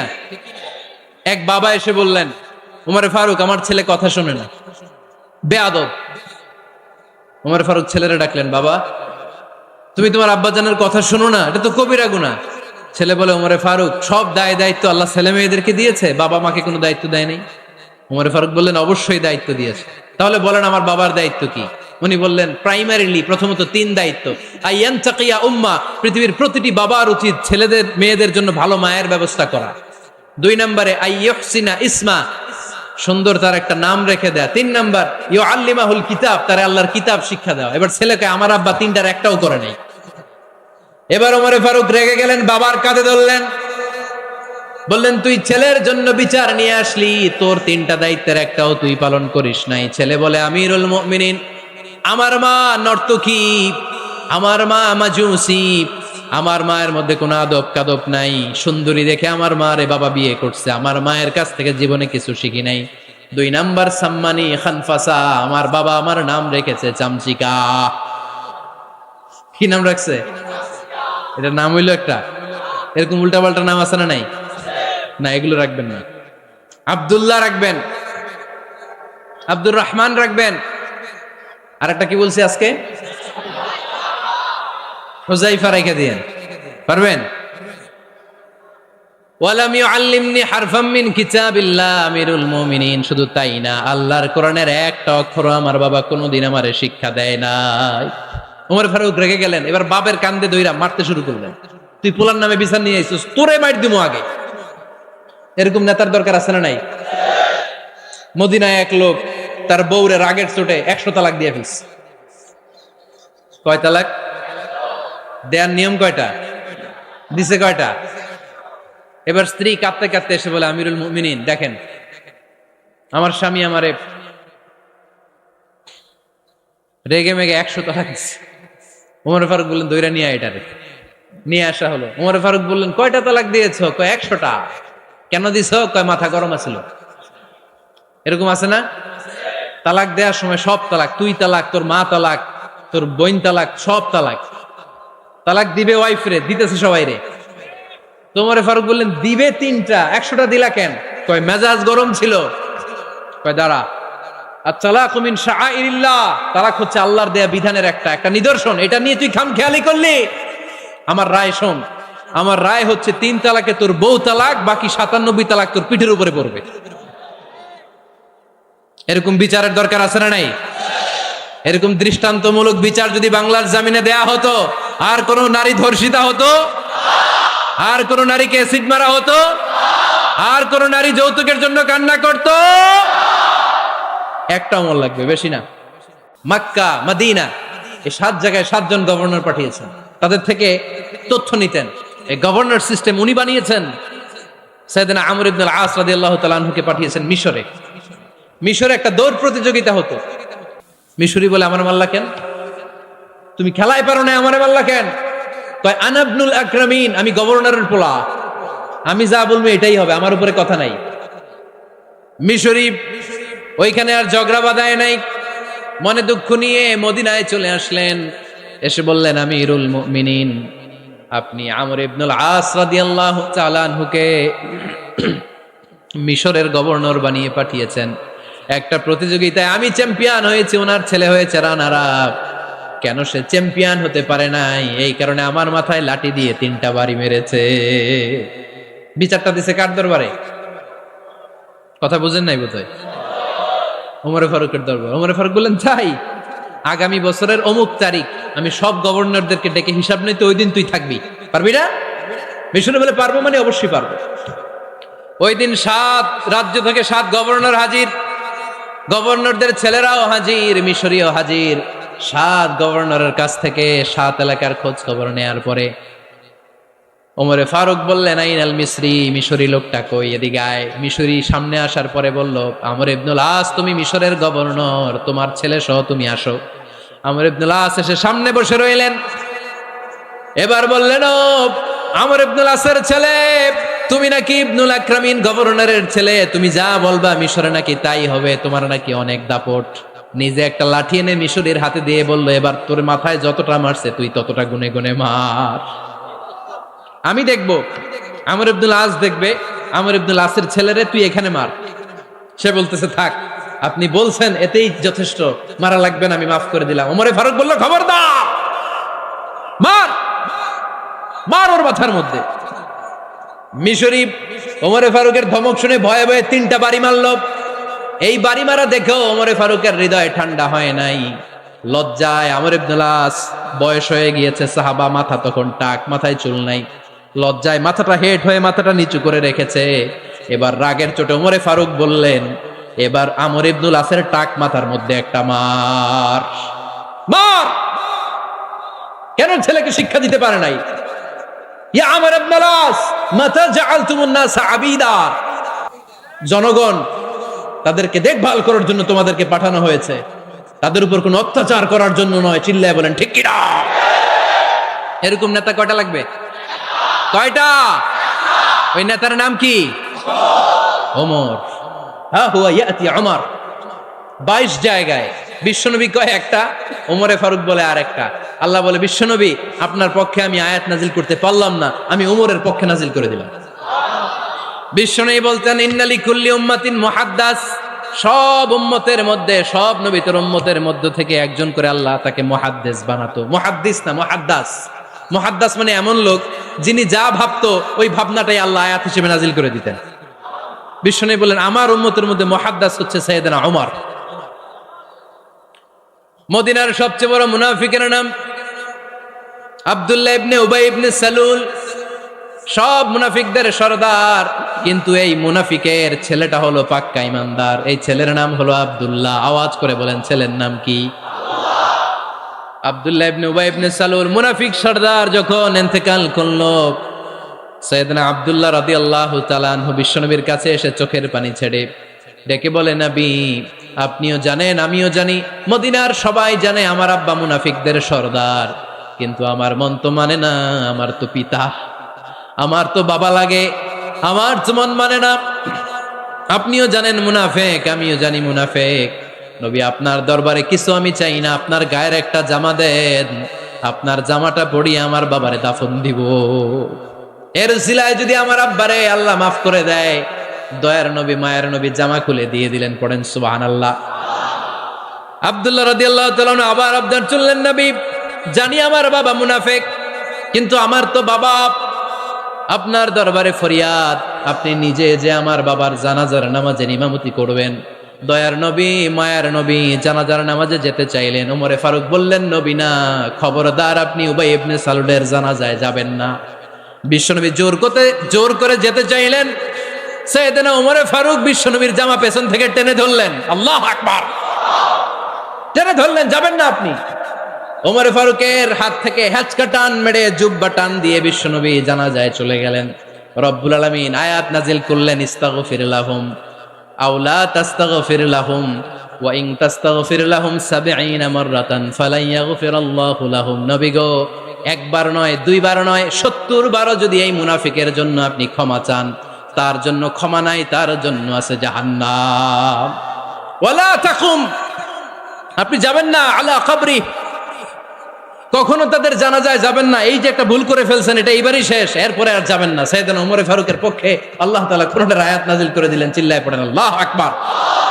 এভাবে 22টা জায়গায় ওমর ফারুক যা বলেছে, এটা নিয়ে একটা আলাদা আলোচনা হইতে হবে, আলাদা একটা আলোচনা লাগবে যে 22টা আয়াতে আল্লাহ তাআলা বিশ্বনবীর পক্ষে কোরআনের আয়াত নাযিল না করে সাইয়েদনা ওমর ফারুকের পক্ষে আয়াত নাযিল করেছেন, চিল্লায় পড়েন সুবহানাল্লাহ।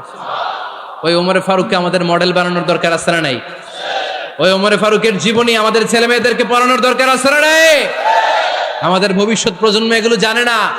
ওরা সালমান খান দেখে বড় হয়, ওরা শাহরুখ খান দেখে বড় হয়, ওরা ঋত্বিক রোশনকে দেখে বড় হয়, ওরা মনে করে যে এরাই বড় সুপার হিরো। আমাদের যে কত বড় সুপার হিরো আছে এরা জানেই না। নতুন প্রজন্মের কর্ণকহুরে সাইয়েদনা ওমর ফারুকের ইতিহাস পৌঁছে দেওয়ার দরকার আছে না নাই? ওমর ফারুকের ইন্তেকালের ঘটনাটা বলেই আমরা মোনাজাতের দিকে যাব। শুনবেন? শুনতে চান? উনি স্বপ্নে দেখলেন একটা লাল মোরগ ওনাকে 3টা ঠোকর মেরেছে। কয়টা? উনি জুমার নামাজে, জিলহজ মাসের শেষ সপ্তাহে জুমার নামাজে বললেন যে একটা লাল মোরগ 3টা ঠোকর মেরেছে। মুগীরা ইবনে শুবা রাদিয়াল্লাহু তাআলা আনহুর দাস আবু লুলু আল মাজুসি, এই লোকটা খঞ্জর বানাতে পারত। মুগীরা রাদিয়াল্লাহু তাআলা আনহুর দাস। মুগীরা প্রতিদিন 4 দিরহাম করে চার্জ করত, যেহেতু দাস। সে এসে বিচার দিল, আমিরুল মুমিনিন, মুগীরা আমার থেকে বেশি টাকা চায়, জুলুম করে। ওমর ফারুক বললেন, তাই? তুমি কি কাজ জানো? বলে, আমি খঞ্জর বানাতে জানি। বাড়ি কই? পারস্য। আরে তুমি খঞ্জর বানাতে জানলে তো 4 দিরহাম অনেক কম, সে তো আরো বেশি টাকা নেওয়া দরকার ছিল তোমার থেকে। আবু লুলুর এই কথা পছন্দ হয় নাই। সে কয়, ওমর তুমি সবারে দয়া দেখাও আর আমার ক্ষেত্রে কঠিন নিয়ম বানাইলা, দাঁড়াও এই নিয়ম তোমারে আমি দেখাবো। এই রাগে সে বাড়িতে যে একটা খঞ্জর বানালো। কি বানালো? খঞ্জর চিনেন? ছোট্ট ছুরি। কিছুদিন আগে ওমানের সুলতান কাবুস ইন্তেকাল করেছে, জানেন আপনারা? ওনার এই কোমরের মধ্যে খঞ্জর থাকতো, ছবিতে দেখছেন? আরব শায়েখ যারা সুলতান, আমির, কোমরে কি থাকে? ছোরা থাকে, খঞ্জর। সে বাসায় যে একটা খঞ্জর বানালো, যেই খঞ্জরের 2 মাথা, লাহু রাসান ওয়া মাকবাদাতুহু ফি ওয়াসাতি, আর ধরার হ্যান্ডেলটা মাঝখানে, এদিকেও ছুরি এদিকেও ছুরি, যাতে এইভাবে মারা যায়। সে ধার দিতে লাগলো আর বলল, ওমর দাঁড়াও, তোমারে আমি দেখাবো। ওমর ফারুক মসজিদে নববীর ইমাম, ফজরের নামাজের সময় এ আবু লুলু আল মাজুসি বুরনুস পরে, চাদর পরে, লুকিয়ে লুকিয়ে, সে অগ্নি উপাসক, মুমিন নয়, ওমর ফারুককে অ্যাটাক করার জন্য গেলেন মসজিদে নববীতে। ওয়াকানু ইউসাল্লুনা বিগালাস, তখন ওনারা অন্ধকারে নামাজ পড়তেন। নামাজের সময় যখন হলো, লুকিয়ে লুকিয়ে প্রথম কাতারে ওমর ফারুকের পিছনে মুয়াজ্জিনের পাশেই দাঁড়ালো, হাতে খঞ্জর। একামত হলো, ওমর ফারুক সালাত শুরু করলেন, ফজরের সালাত, আল্লাহু আকবার।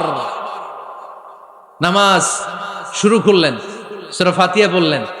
আরেকটা সূরা যখন পড়তে যাবেন, in the mean time Abu Lulu এই খঞ্জর নিয়ে ওমর ফারুকের বুকের মধ্যে 3টা স্টেবিং করলেন। একটা মারলেন নাভির নিচে, মারার সাথে সাথে পাকস্থলী কেটে গেল। আরেকটা মারলেন পাজরে, পাজর ছিঁড়ে গেল। 3টা মারার পরে ওমর ফারুক বললেন, কাতালানি আল কালব, এক কুকুর আমাকে মেরে ফেলেছে। পেছন থেকে এক সাহাবীকে টান মেরে সামনের দিকে নিয়ে গেলেন, তুমি নামাজের ইমামতি করাও। আর ওমর ফারুককে বাকিরা ধরাধরি করে পেছনে নিতে আরম্ভ করলেন। আর এই আত্মাই আক্রমণ যে করেছে, সে কাতারের মাঝখান দিয়ে যেতে আরম্ভ করলো আর 2 দিকে ছুরি মারতে আরম্ভ করলো। 13 জন সাহাবীর গায়ে ছুরি মেরেছে, 7 জন সাহাবা স্পট ডেথ, জায়গায় মৃত্যু। এই ভয়ঙ্কর অবস্থা দেখে এক সাহাবী বুরনুস, এক ধরনের জুব্বা আছে মাথাওয়ালা, অনেকে জ্যাকেট পরছেন না এরকম মাথাওয়ালা, লম্বা জুব্বা আছে আরবরা শীতে পরে মাথাওয়ালা, এই মাথাওয়ালা জুব্বা বের করে এক সাহাবী জালের মতো তার দিকে উড়ায় মারল। ওই বুরনুসের মধ্যে পেঁচিয়ে আবু লুলু মাটিতে পড়ে গেল আর সুইসাইড করে ফেলল, নিজের বুকে নিজে মেরে আত্মহত্যা। যেই সাহাবীকে ইমামতির জন্য দাঁড় করালেন, উনি ছোট্ট সূরা দিয়ে প্রথম রাকাতে সূরা আল কাউসার, দ্বিতীয় রাকাতে সূরাতুল ইখলাস দিয়ে নামাজ শেষ। ওমর ফারুক বেহুশ। ওমর ফারুক কি? বেহুশ। সবাই কান্নাকাটি করতেছে, সবাই দেখতে গেলেন, এখন হুঁশ ফিরে না। মুখের মধ্যে, মুখ খুলে রাষ্ট্রের চিকিৎসক মুখের মধ্যে দুধ দিলেন, ওই নাভি দিয়ে দুধ বের হয়ে যায়। পাকস্থলী কেটে ওখান দিয়ে দুধ বের হয়ে যাচ্ছে। তারা বললো ওনারে বাঁচানো সম্ভব না, দেখেন হুঁশ ফিরে কিনা। হুঁশ ফিরলে ওনার পরে কে আমির হবে, উনি যেন প্যানেল ঠিক করে দিয়ে যায়। সবাই তাকিয়েছে ওমরে ফারুকের চোখের দিকে। আল্লাহর মেহেরবানিতে ঘন্টা খানিক পরে উনি চোখ খুললেন। চোখ খোলার পরেই বলেন নাই ও মা আমি মরে যাই। চোখ খোলার পরে উনি বলেন নাই কে মারলো আমারে। চোখ খোলার পরে উনি বলেন নাই আমার পরে নেতা কে হবে। চোখ খোলার পরে সর্বপ্রথম কথাটি ছিল আসল্লান নাস, আমার নেতৃত্বে যে ফজরের নামাজটা শুরু হয়েছিল এটাকে ঠিকমতো তোরা পড়েছিলি? আমার নেতৃত্বে যে ফজরের জামাত শুরু হয়েছিল সেটা ঠিকঠাক মতো সমাপ্ত হয়েছিল কিনা আগে বল। আসল্লান নাস, নামাজটা হয়েছে কিনা বল। সুবহানাল্লাহ বলতে পারলেন না? This is Umar, hour super hero. নেতা অনেকগুলো লাগে না, এরকম নেতা একটাই যথেষ্ট যে গোটা বিশ্বকে কাঁপায় দিতে পারে। চিল্লায় বলো ঠিক কিনা?